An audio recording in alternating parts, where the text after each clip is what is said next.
सो hey guys, news brothers. तो first of all बात कर लेते हैं मनारा चोपड़ा और मुनव्वर फारूकी के बारे में।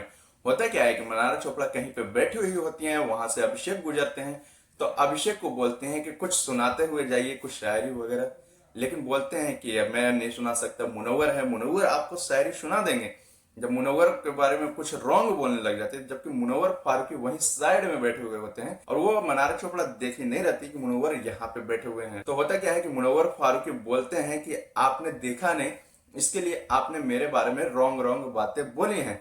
तो वो बोलते हैं कि मैं इंडिविजुअल खेलती हूँ, ये वो, आप अपना देखिए, आप क्या कर रहे हो गेम में, क्या कर रहे हो मेरे साथ। तो ऐसा कुछ बोलते हैं। तो उस वक्त मुनव्वर फारूकी को गुस्सा तो आता ही रहता है, लेकिन गलती से मनारा चोपड़ा ने ये बोल देते हैं कि बाहर जो आने वाली है, अगली सीजन में दिखने वाली है। तो कुछ इस तरीके के शब्द का प्रयोग करते हैं, वहां पे मुनव्वर फारूकी फायर हो जाते हैं भाई। तो क्या ही कह सकते हो, मुनव्वर फारूकी बोलते हैं आप इंडिविजुअल खेलिए, जैसे भी खेलना है खेलिए।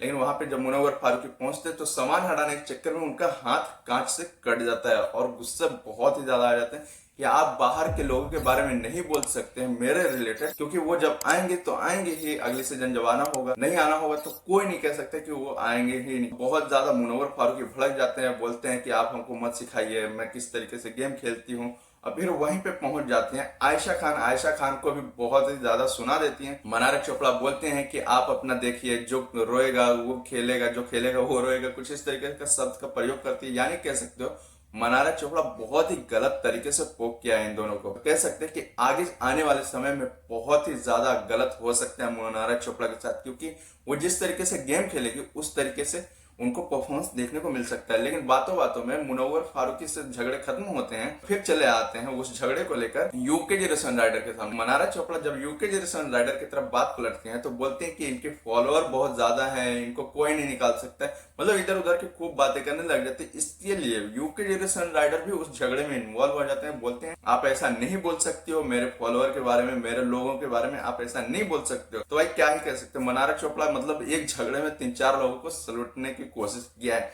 तो इस बारे में आप सभी का क्या ओपिनियन है कमेंट सेक्शन में जरूर से बताइएगा। तो बढ़ते हैं अगली अपडेट के बारे में। फर्स्ट ऑफ ऑल बात कर लेते हैं आशिकी 3 के बारे में। आपने आशिकी 2 मूवी तो जरूर से देखा होगा, जो कि वो मूवी बहुत ही तगड़े लेवल से काम किया था और उस मूवी को बहुत सारे लोगों ने देखा था। तो कह सकते हो कि अब आशिकी 3 आने वाला है। आशिकी 2 में आपने किसे किसे देखा था? श्रद्धा कपूर को देखा था और आदित्य राय कपूर को भी देखा था, जो कि उनकी परफॉर्मेंस ठीक ठाक थी। लेकिन अभी आशिकी 3 में आपको कार्तिक आर्यन देखने को मिल सकते हैं और तृप्ति डिमरी देखने को मिल सकते हैं। तृप्ति डिमरी को आप जरूर से जानते होंगे, जो कि एनिमल मूवी में काम किया है, जहां पे रोल्स रॉयस जला दिया जाता है, वो वाली लोकेशन पे आपने जरूर से देखा होगा। तृप्ति डिमरी भी देखने को मिल सकती है। कह सकते हैं कि आशिकी 3 भी तगड़े लेवल से काम कर सकती है। आशिकी 3 जो कि साल 2024 में आपको देखने को मिलेगा और साल 2024 में ही उसकी शूटिंग की स्टार्ट की जाएगी। तो क्या कार्तिक आर्यन बहुत ही अच्छा परफॉर्मेंस कर सकते हैं इस फिल्म के लिए? कमेंट सेक्शन में जरूर से बताइएगा। तो बढ़ते हैं अगली अपडेट के बारे में। फर्स्ट ऑफ ऑल बात कर लेते हैं पुनीत सुपरस्टार के बारे में। पुनीत सुपरस्टार अपने पिछली जिंदगी को याद किए। कह सकते हैं कि उन्होंने जब बिग बॉस में थे तो उन्होंने क्या कहा है, जो कि बिग बॉस में वो थे तो उनके साथ क्या क्या घटनाएं घटी थी, लेकिन उसके बाद क्या होने वाला है, वो क्या कह रहे हैं, एक बार आपको जरूर से सुनना चाहिए। तो मेरे दोस्तों, पूरा हिंदुस्तान यही सोच रहा था कि पुनीत सुपरस्टार बिग बॉस के बाद खत्म हो गया, साल खत्म हो गया, लेकिन पुनीत सुपरस्टार खत्म नहीं हुआ। इतना बड़ा रियलिटी शो लेके आ रहा हूँ, इतने बड़े रियलिटी शो में आने वाला हूँ। आओ सालो।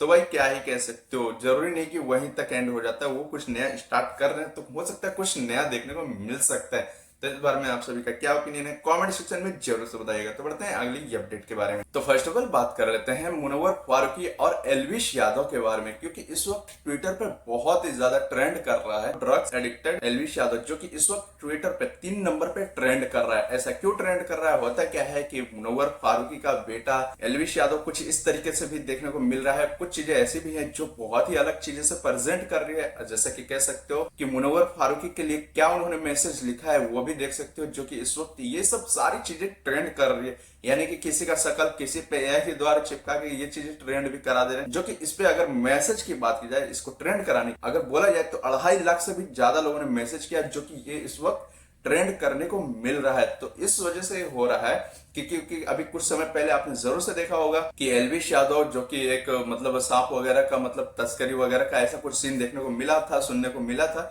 जो कि उसमें मतलब काफी सारे लोगों ने उन चीजों को भी लेके काफी सारे लोगों ने बात भी की कि मतलब एलविश यादव जो है ड्रग्स एडिक्टेड है, जो कि ऐसा नहीं करना चाहिए था। मतलब बहुत सारे लोगों ने इस चीज को हैशटैग ट्रेंड कराया, तब जाके इतना ज्यादा वायरल रहा है। लेकिन ये बहुत ही अलग तरीके से जा रहा है बंदा। लेकिन मुनव्वर फारूकी बाहर रहता तो भाई साहब चुप रहता तो नहीं, लेकिन वो भी रिप्लाई करने की कोशिश करता।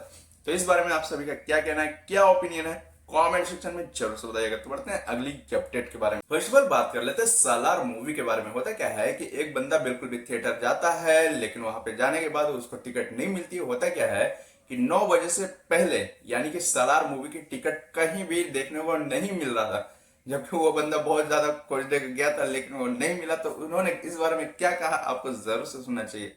See guys, even the parking gate of the mall is closed. I can't even, take my car out of the mall and they are starting the shows. Such a big scam.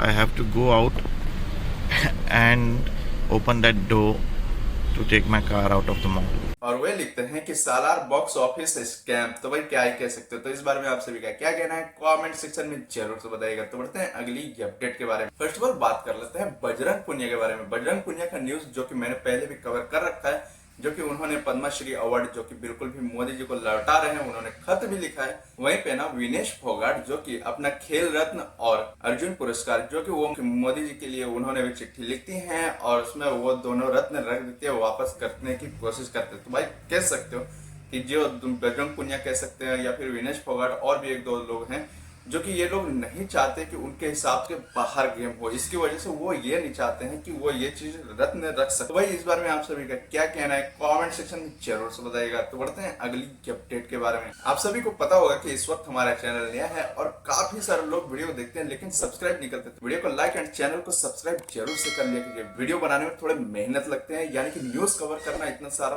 बहुत ही ज्यादा मुश्किल होता है। तो please video को like और channel को subscribe जरूर से कर लीजिएगा कीजिए।